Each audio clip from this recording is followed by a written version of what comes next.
Okay, YouTube, we're back at it. We're going to be doing a small update. The catch can, the original one, on the dirty side, which was the original installation, has been working fantastic. Um, Still get about half to 3/4 of a can full every oil change. Every 3 to 4 thousand miles, I change the oil. It's been working good.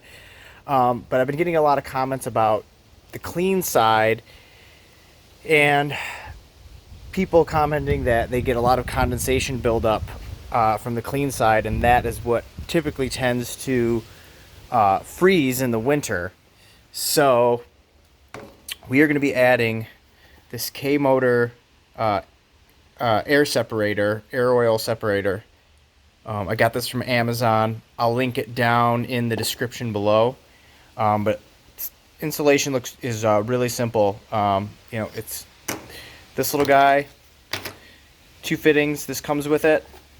A little bracket. We're gonna have to figure out where we're gonna mount that. I think I'm probably just gonna mount it right next to the other catch can. And I got some 3/8 vacuum hose. So I'm gonna get working on this, get this thing mounted up, and we'll go from there. Okay, so quick update. I got the new catch can mounted. I just drilled a couple of holes right here, used some self-tapping screws.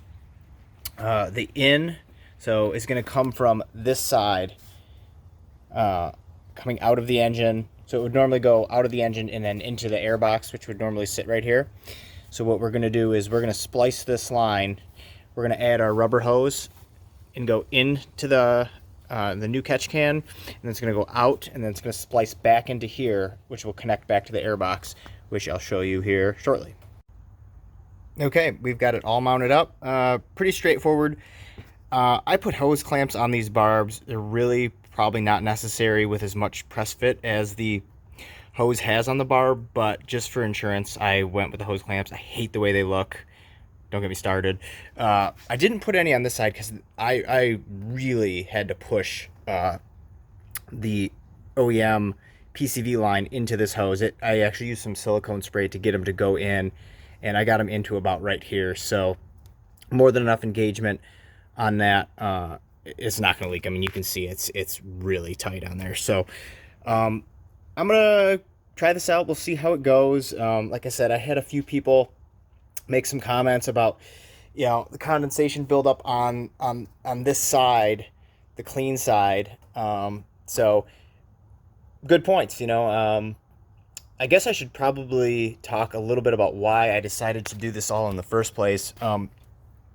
We bought this car back in 2015 from my parents, and it was burning oil.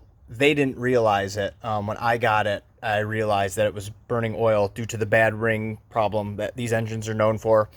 I caught it under warranty. I had GM do the ring update on it, and that cured a lot of it. And what happened was, my wife was, how we figured it out was my wife was driving to work in the middle of winter, and exactly per the TSB, it was cold. It was like February. She's on her way to work. The car was still warming up. She was hopping on the expressway, and the engine just shut off. And what ended up happening was, just like the TSB says, the PCV hole in the intake manifold, it's just an orifice. It's very tiny. It's like a 1/4 inch hole.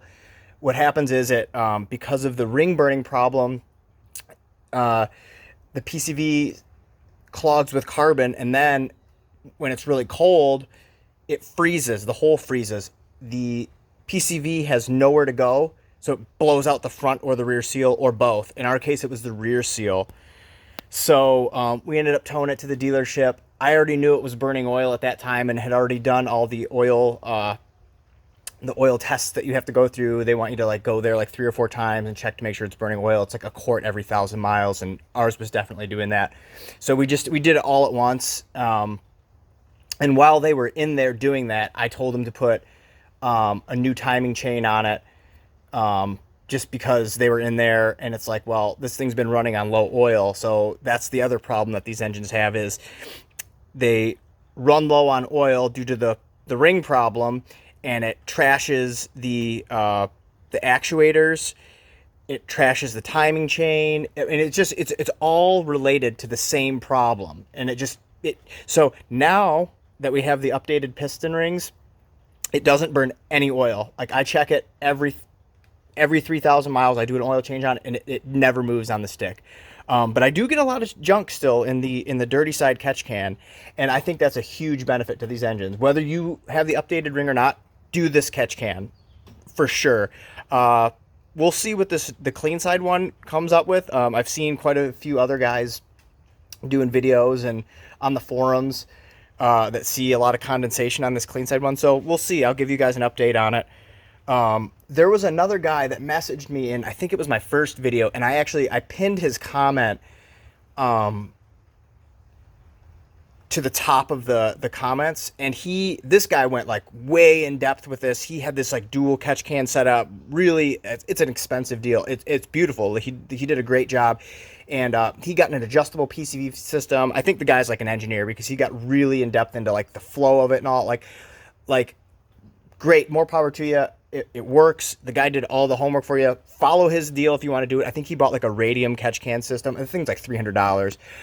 I don't have $300 to put into this thing, and quite frankly, this little $25 one from Amazon has been working for me great. But if you want to go like really in depth with it, follow that guy's link. I read through the whole description of everything. Guy did his homework. He knows what he's talking about. Like I said, I'm pretty sure I pinned that at the top of my first video, so check that out if you want to see that guy's description of it. You know, like I said, I'm not saying I've got all the answers here. I'm just saying I know this has worked for me, and you know, it's been working really good. I get a lot of questions about the install of it. It's really simple, guys. I mean, it's watch my 2 videos. It really, it's just, you know, out and in, out and in. It's really that simple. Anyway, so I'm going to I'll keep you guys updated. I think I've rambled on enough. So if you guys have any other questions, you know, comment down below. I'll try to answer the best I can. Oh, here's another one. There was like 2 or 3 people really getting nuts about teeing into the booster for the vacuum for the brakes. Look, if you don't feel comfortable doing that, by all means, go ahead and tap into somewhere on the manifold or the plenum. If you guys want to do that to make yourself feel good, go ahead.